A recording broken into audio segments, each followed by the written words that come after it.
Bismillahirrahmanirrahim. Assalamualaikum warahmatullahi wabarakatuh, Sobat Murojaah Reminder semua. Oke, dalam video kali ini saya akan membahas mengenai rahasia cepat menghafal Al-Quran ketika mendapatkan ayat yang susah dihafal. Bagaimana caranya?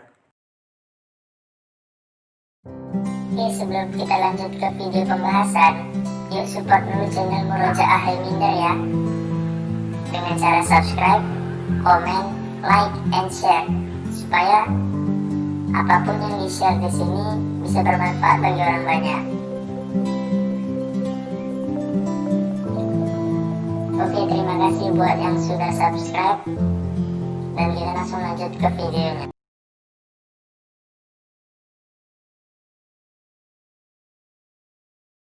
Oke, sekarang kita masuk ke dalam video pembahasannya.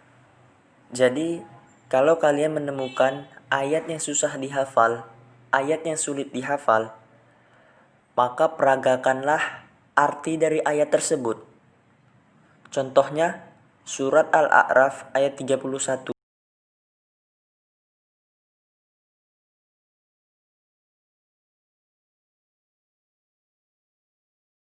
Oke, langsung kita masuk ke artinya.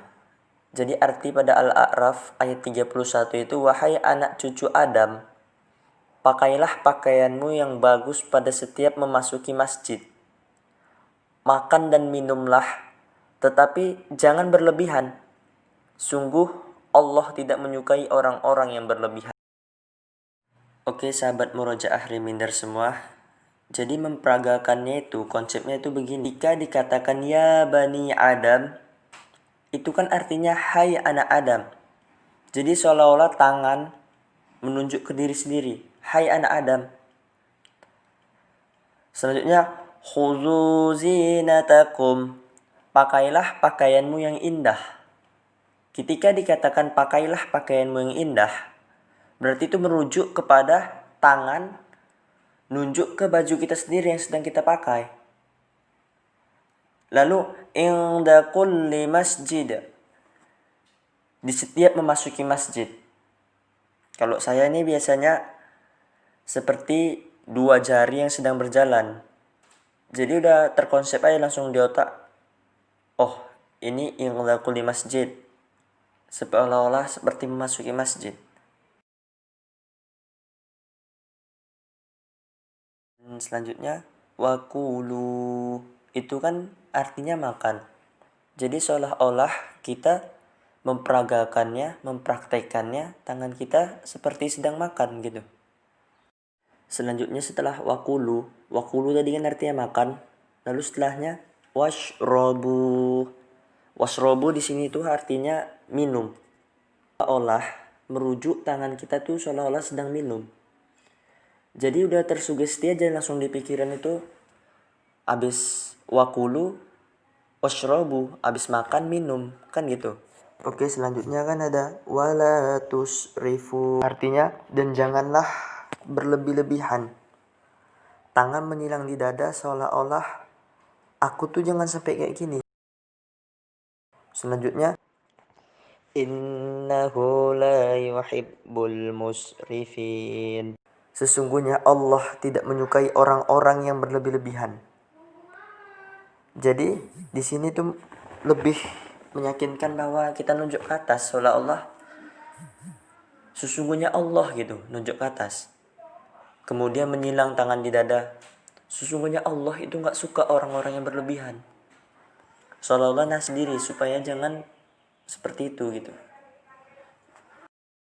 Oke, setelah surah Al-A'raf ayat 31, contohnya kita masuk ke surah Al-Anfal ayat keempat, yang kalimat pertamanya tuh bunyinya kayak gini.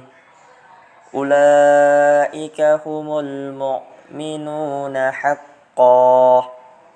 Mereka itulah orang-orang yang benar-benar beriman. Jadi seolah-olah tangan ini menunjuk ke sebelah kanan. Karena orang beriman adalah orang-orang yang berada di golongan kanan atau identik dengan kanan. Jadi supaya sebagai mempermudah kita mengingat aja gitu. Kalimat selanjutnya itu lahum darajat. Artinya mereka akan memperoleh derajat yang tinggi gitu. Jadi pergerakan tangan ini di sini, jadi kita meninggikan tangan seolah-olah berkata akan mendapatkan derajat yang tinggi.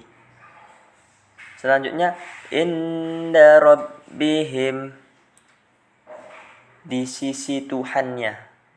Tangan menunjuk ke atas, menunjuk seolah-olah kita berkata di sisi Allah. Jadi setelah dikatakan akan mendapatkan derajat yang tinggi di sisi Tuhan, dilanjutkan dengan kalimat wa maghfirah, ampunan. Buat tangan seolah-olah sedang berdoa, sedang memohon ampun kepada Allah. Selanjutnya warizqun karim, nikmat yang mulia. Jadi gerakan tangan ini seolah-olah memegang benda yang mulia, seolah-olah memegang rezeki atau nikmat yang diberi Allah itu yang sangat-sangat mulia gitu. Jadi memudahkan kita dalam menghafalnya. Warizqun karim. Dari pembahasan tadi bisa kita ambil kesimpulan bahwasannya menghafal Al-Quran itu memang paling enak, emang paling afdol pakai artinya, pakai terjemahannya. Kenapa? Selain kita lebih bisa meresapi kalam-kalam Allah, kita juga lebih dimudahkan untuk mengaplikasikannya dalam kehidupan sehari-hari. Dapat menerapkan nilai-nilai Quran dalam kehidupan sehari-hari. Itu yang paling penting. Awalnya mungkin kalian mikir kayak ngapain sih pakai arti? Ngapain sih pakai terjemahan? Nyusahin aja. Sebenarnya nggak gitu. Tapi percayalah, menghafal dengan arti, menghafal dengan terjemahan itu lebih mudah. Lebih mudah kita mengerti, lebih mudah kita memahami. Banyak banget sih sebenarnya keuntungannya.